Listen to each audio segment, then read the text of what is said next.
15 minutes ya masano 15 minutes ya masano ya vrai 15 minutes ya masano bareportage ya show bacommentaire ya moto baanalyse ya kafu ya ndenge na ndenge na bavrai pro ya vrai bavrai journaliste professionnel bakopesa bino basango ya masano ya vrai ya ndenge na ndenge d'ailleurs basango ya masano ya ndembo foot basket volley handball topé rugby tennis de table ping-pong l'homme tennis tous les jours ya vrai masano ya makofi bibotu to mokato lokola libanda ya vrai boxe karaté judo taekwondo shokando shosho jiu-jitsu.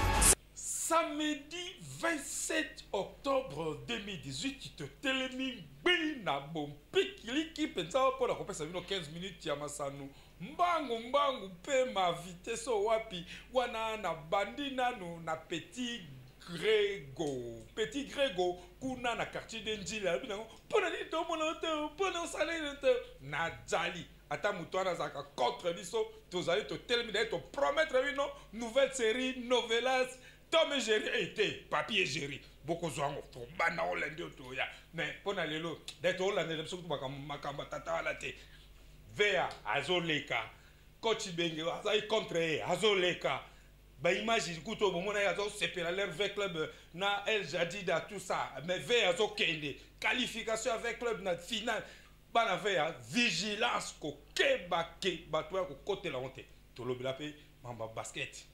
Félicitations na Boni Boniface Mwatadi Banjilo Chibondo 2 Mwana 4 Manda Mususu Yasika MMA affaire Bokasité président Baïgon Ozuli Singui ya fondation Christian Matata tozali à kosepela na volé pe Christian Matata keba ekoinda kuna kalate 15 minutes ya masala ya vrai jamais ezala jamais salama na TV moko awa na leo tobandi na basketball epai wapi fédération basketball du Congo bauti koleka na maponomi oyo ezalaki kuna o babengaka la kingwaku kasi Boni Boniface Mwatadi Banjila Chibondo 2 Mwana 4 wana kombo na ye mutu azalaki kaka élu président ya fédération ya basket du Congo. Et c'est là que mon boutou l'élection que sur candidat on a mususu akweya ki mabe mo boule kota ikona anemond pupa apesa kibilo basango wana kasi ezana ngokaka maponomi basket ezo kende ezo tambola mokolo lendi mbele ba éliminatoire ya zone 4 ya basketball eko salima wana tosolola kibongo na coach magnifique mwana matoke ya quartier moloka ya solo ade koko oyazali coach ya CNSS caisse nationale ya sécurité sociale bolanda nyonso na mokuse awa tant on tourne déjà question au moins déjà que conditions tous préparées déjà bien parce que tu es dans la salle mais tous préparé na sa moi tu préparé na sa moi et puis à midi. Donc conditions déjà difficiles. Malheureusement, on n'a pas de choix. Parce que tu es dans l'école française. Si tu as une préparation à l'école française, c'est parce que tu es dans la classe. C'est compliqué. Tu es préparé dans la salle. Tu es dans le palais des sportifs. C'est difficile, je vous dis, parce que même ma shot, mon pépé. Déjà, les beaux shotés, déjà mon pépé, déjà, ils ont changé déjà trajectoire, il y a ballon. C'est compliqué, c'est difficile, mais on n'a pas de choix. Donc, tu peux préparer Gabon. Tu as un terrain, mais tu peux préparer 4 équipes. Dans la sélection, dans une équipe nationale, les autres 7 heures. Tu peux alterner dans Vita. Vita soit salé 8h30, 10h30, Bisous 10h30, 12h30. Et puis, terrain, Rabandi 13h. Mazemba, le problème c'est que nous avons une INSS, une CNSS, parce que comme nous sommes obligés de faire l'entraînement. Or, la plupart des médecins, des soignants, il y a CNSS, dans l'hôpital, il y a CNSS. Donc, le problème c'est que nous avons le docteur Aleka déjà dans Tongo, et puis c'est biso que s'organiser normalement tous un médecin, mais seulement que ils ont posé ce problème par rapport à emploi du temps na bango na musala kuna et puis biso na terrain. Qualification na autoloba parce que ceux attend la bimi premier et nous avons qualifié, attend la bimi deuxième nous avons qualifié. Donc il faut na ça la mécasse na deux premières places pour notre qualification où ils ont musicité na Mozambique na fin du mois il y a novembre. Donc objectif est sa qualification. Oh, vraiment on est obligé de venir aux qualifications pour que et remonter quand même moral il y a fin na comité pour la finale autorité correcte Kalaming était avec le club. Na volleyball na fédération partenaire à 15 minutes Massanu et puis wapi Christian Matata à l'aigle du comité olympique congolais banungu basangu bano yakuna tozala galère za ba match awa toza bien so que za ba biloko za bien mais comme que okende boy comme non président pris en otage tout ça hein makamwa zo sala pena bien té bongo tozali ko senga na secrétaire général ya fait vocaux constater Jacob Wood otoyebi sagesse na e te ameka ko bongisa makambo kuna pour te président oyo alingi ko matisa volleyball beach volley likolo azongela makambo na e bapanzisa ngo bazala l'aise makambo nyonso etambola bwe na semba penza po sikoyo ezana makambo nyoka toko fungola dossier wana lokola tozoloba makambo ya Christian Matata topesi longonya na fondation na ye oyo ekei kosunga bongo MMA ya président maître Baigon oyo bazali ko organiser karaté ba combat ya galawana tosolola ki na entraîneur national na bango Pinas Mputu na pe secrétaire général adjoint na mokuse bazwa ko pesa biso nini yango ekoleka kati na MMA na fondation Christian Matata. Parce que l'entraînement est le camalamu, tout ça la présélection, tout pour na oyo baza qui toko baza bon na art tout ça là mixed martial art. Donc avec le président Baigon, notre président qui nous soutient tous les jours. J'ai jamais vu un président qui vient tout le jour dans la préparation à l'entraînement Baclette. Lui il vient tout le lundi, vendredi, tout dimanche. Ce qui entraînement Mozali à Koya. Donc, il nous assiste, il nous aime trop, il aime l'art. Donc c'est pour cela, tout ça, la préparation, il y a la préparation, dans la compétition. Au fait de ça, là, il y a compétition mondiale, il y a la Baclette. Et puis compétition, il y a Ligue, il y a compétition, il y a Fondation Matata. Non, c'est le Kamalam.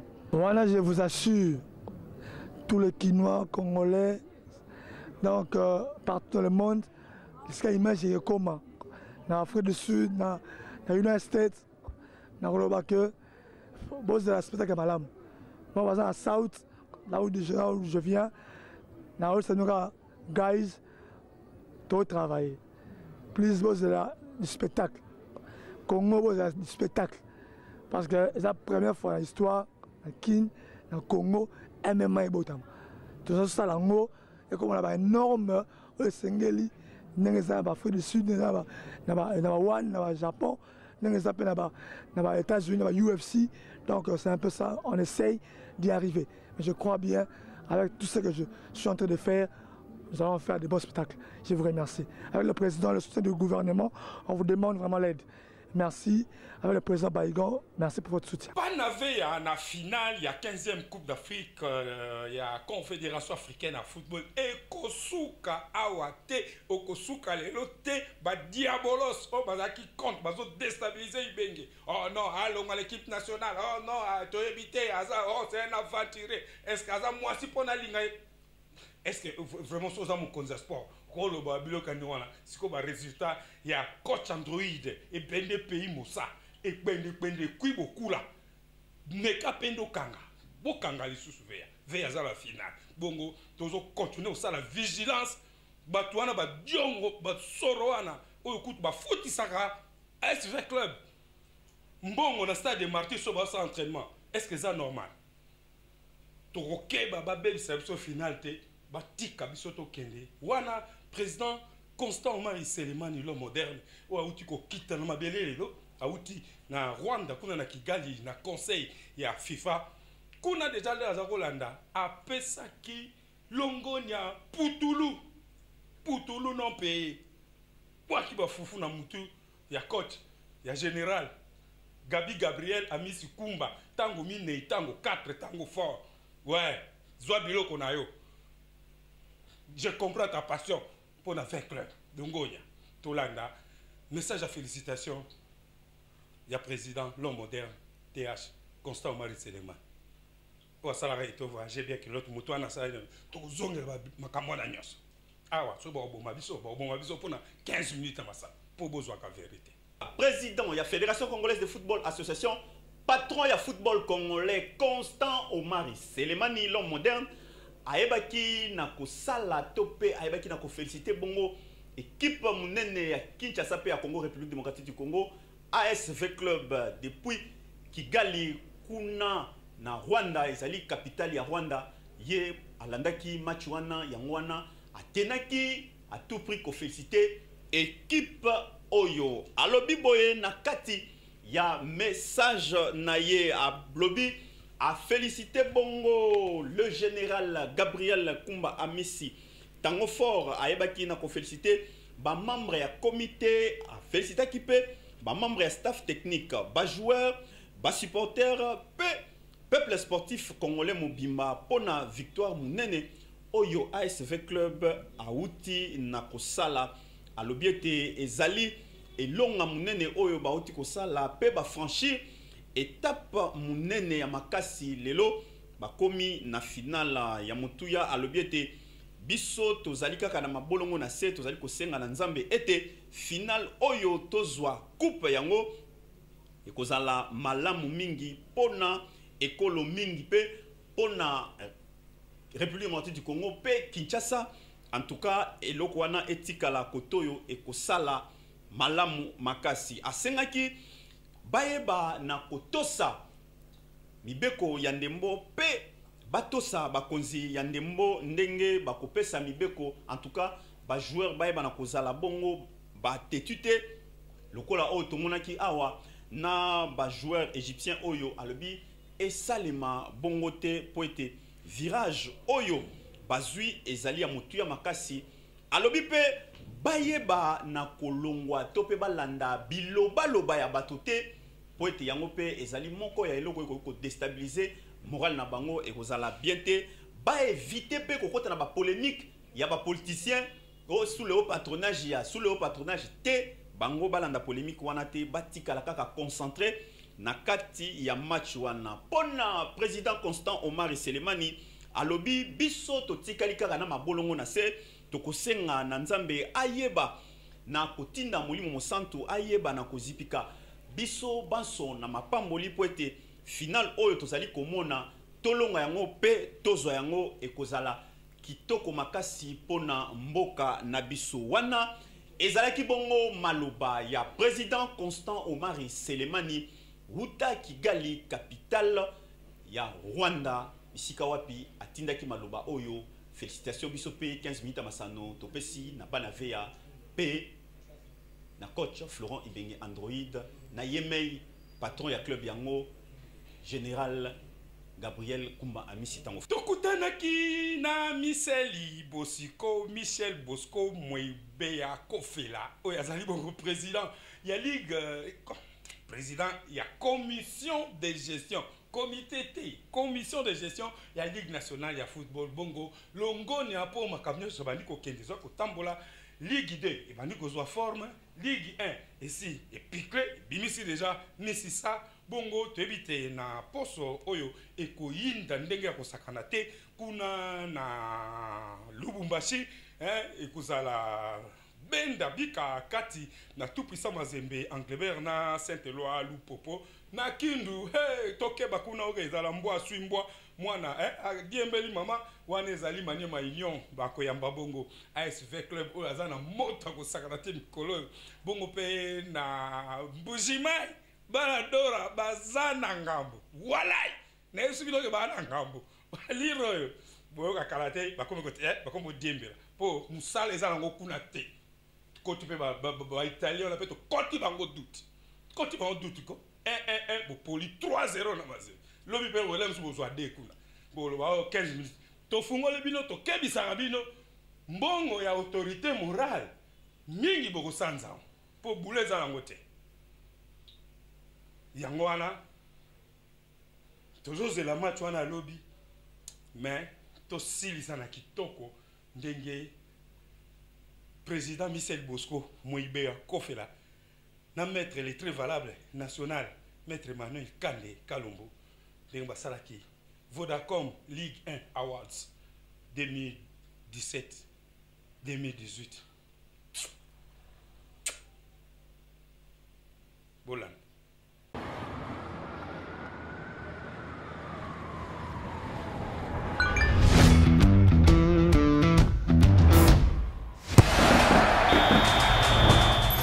Vodacom Ligue 1 Award. Ce vendredi 12 octobre 2018 à 18h, au Pullman Hotel a eu lieu la soirée de gala de la Vodacom Ligue 1 Award, première édition. Cet événement, qui fut la toute première du genre, était riche en émotions. Il a connu la participation de plusieurs entreprises qui ont accepté de l'accompagner et ainsi faire confiance aux organisateurs. J'aimerais remercier d'abord la FECOFA, la Nina Foot, ainsi que tous les clubs qui ont participé, mais également tous les joueurs. Vous nous avez fait rêver, vous nous avez fait vibrer, vraiment c'était fantastique. Vous avez offert à notre public des matchs incroyables. On a vu aussi tous les jeunes talents qui sont là. On est extrêmement ravis et fiers de pouvoir les accompagner et s'assurer qu'au fil des années, le football congolais revienne sur la scène africaine, mais également sur la scène mondiale. C'est peut-être l'opportunité pour moi d'inviter les autres sponsors dans un championnat qui est très bien coté en Afrique. Nous sommes parmi les 5 meilleurs. Où le tout-puissant Mazembe, V-Club, Daring Motema Pembe et plusieurs autres grandes équipes se rencontrent. Et donc la visibilité est assurée. J'ai toujours rêvé de gagner ces trophées individuels. Voilà, aujourd'hui, on a réalisé en haut. Je suis vraiment très satisfait. Ici, 15 minutes, il y a le Sabah.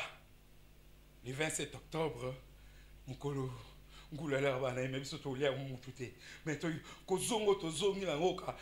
hibernation. Série nouvelle sur la promesse de temps piégé, été, pas piégé. Bon, on a un épisode là, mais ils sont à se couler. Après ma vie, c'est le président de la République de Famille. Oh, il y a un